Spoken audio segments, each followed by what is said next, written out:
Let's go over the new changes to the recruitment tool along with new quality of life changes.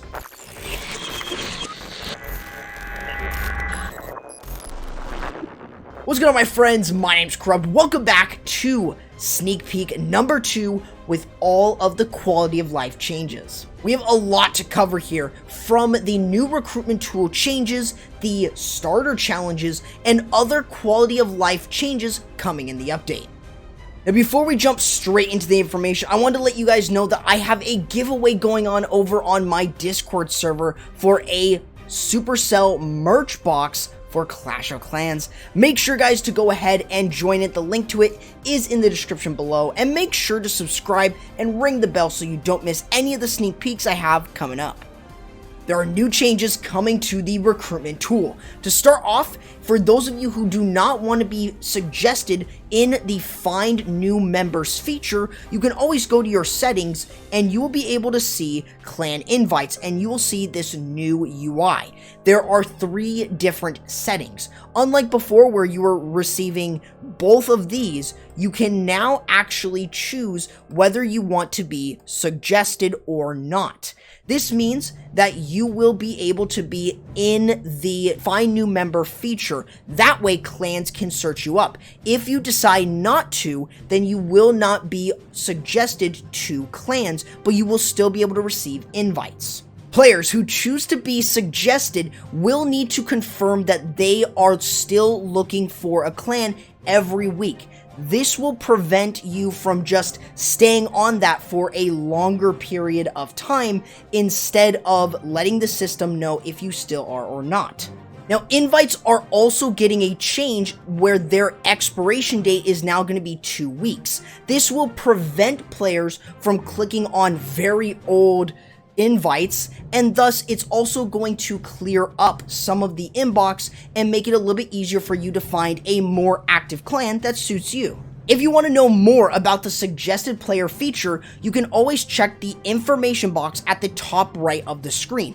This will give you everything that you need to know about the new system. It will only suggest players who, 1, want to be suggested, but also these factors will also apply to this system, including activity such as attacks, donations, chatting, location, language, and the typical times playing the game. Along with this, there is also clan settings that can influence recommendations. You will not see players who do not meet criteria such as minimum town hall level and minimum trophy level for either the home village or the builder base, and you will not see players who do not have those minimums.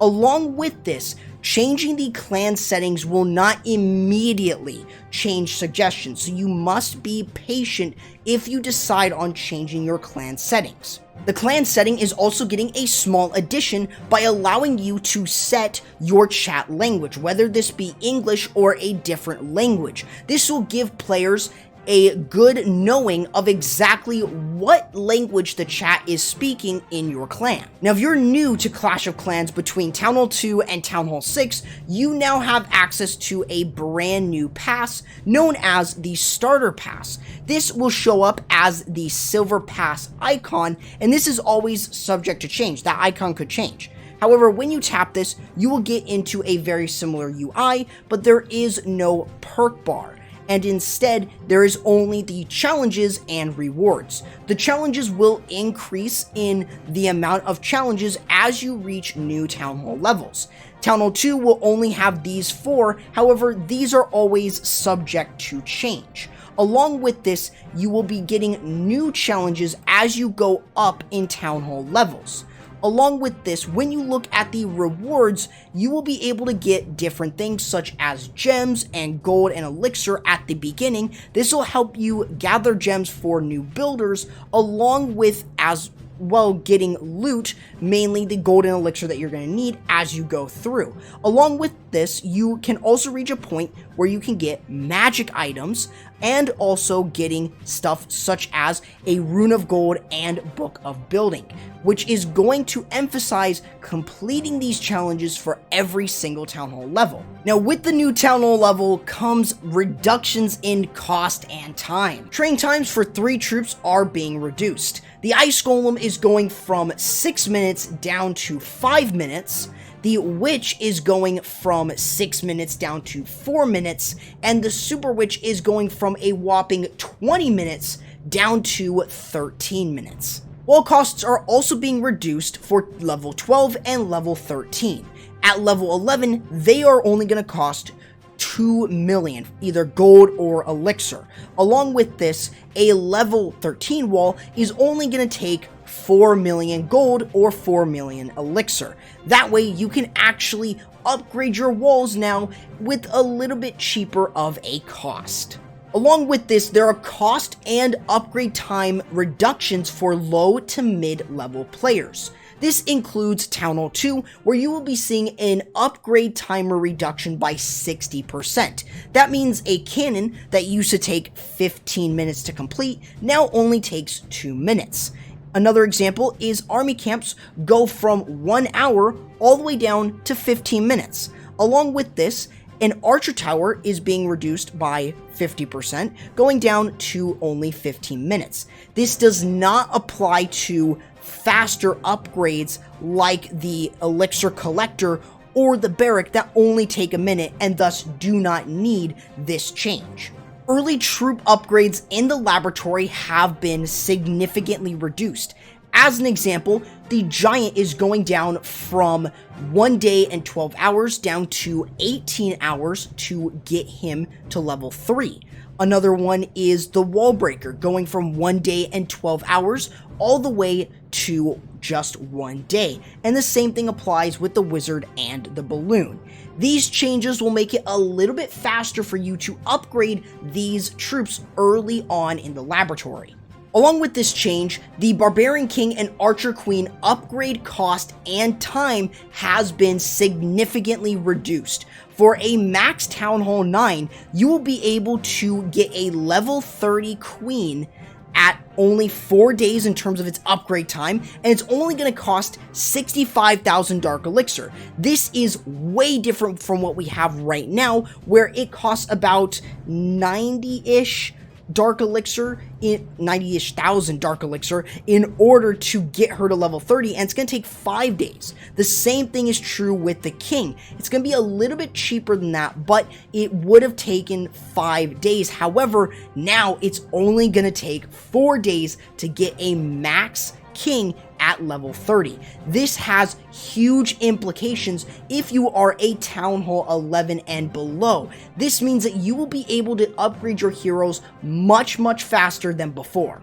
Now, if you still have an ongoing lab upgrade, you will still be able to check it while it's upgrading, and you will be able to speed it up with either books or gems. But once you do so, you will not be able to train anything while the lab is upgrading. Also, to mention it, the level 12 laboratory does get a new look. I just wasn't able to show you guys this on the dev build in sneak peek number 2. So this is what it looks like, and it looks pretty dang cool if you ask me. To make life easier for new players, they have also reduced costs and time for different things, such as looking for a base in multiplayer. This is going to include between Town Hall 1 and Town Hall 8. As an example here, a Town Hall 5 is going from 170 per search to 150. Along with this, the level 1 and level 2 barbarians, along with the level 1 and level 2 archers, are being decreased. The training cost for giants is also decreasing for the level 1, level 2, level 3, and level 4 significantly. The storage capacity of the elixir collectors and gold mines between level 1 and level 4 is being doubled, so it does not cap after 3 hours. That way you can get even more loot, and thus this will speed up your progression even further. There are also multiple new achievements that you'll be able to unlock as you progress through the game, one of which is not so easy this time. This achievement means that you are going to be destroying weaponized town halls in multiplayer battles. This includes Town Hall 12, Town Hall 13, and the new Town Hall 14. Another one is the Siege Sharer achievement. This is donating siege machines. Now this will only count towards this achievement. These will no longer affect or count towards the Friend in Need achievement. Superb Work is another achievement that you're going to be able to get for boosting super troops. Now, if you ever accidentally spent gems on finishing training a little bit quicker for both spells, siege machines, or troops, then now this UI change is going to make it easier for you. So now when you tap this button, it will give you a confirmation to finish the training with gems instantly. So this now means that you will no longer accidentally tap the button and lose a bunch of gems if you were saving them. There's also a popover to show what the new buildings and traps are in the Town Hall / Builder Hall upgrade screen. There are also a couple quality of life changes coming to the season challenges. First and foremost, when claiming resources, if you are full on a particular type of resource, you will be earning gems. You'll be able to sell 1 million gold for 5 gems. Now, this will scale from a max 5 down to 1 based on the proportion of resources that were taken. So if a player only takes 20% of the resources, they will receive 4 gems. So you will be able to get gems from selling loot in the season pass if you don't need it realistically. Once the silver or gold pass ends, you will be able to get the rewards auto-collected if you did not collect them. As an example here, we have gems, we have some potions, we have some gold, and you see that it says that some of the rewards will not fit in storages and gems were taken instead. So if you have max magic items, then that is something that is going to happen instead of having to manually sell them. There are now challenges for the invisibility spell in the silver or gold pass and also in the clan games. That way you can still use the invisibility spell while also getting rewards from either the silver or gold pass or from clan games for your clan. And finally, all season challenges that have winning a battle with a particular troop or spell, whether this be the home village or the builder base, will now only cost 1. That means that you will only need to use 1 of that troop and then you just have to win, and therefore you don't need to use an entire army of wizards or an entire army of archers or barbarians. They're now only going to be 1 unit instead of the usual 4 or 30. Now, that was a lot of quality of life changes, but make sure, guys, to subscribe to the channel and ring the bell so you don't miss any of the sneak peeks coming up once Supercell allows me to do it over here on my channel. Make sure to use code Corrupt if you plan on purchasing the Gold Pass, and I'll be catching you in the next video. Corrupt, signing out.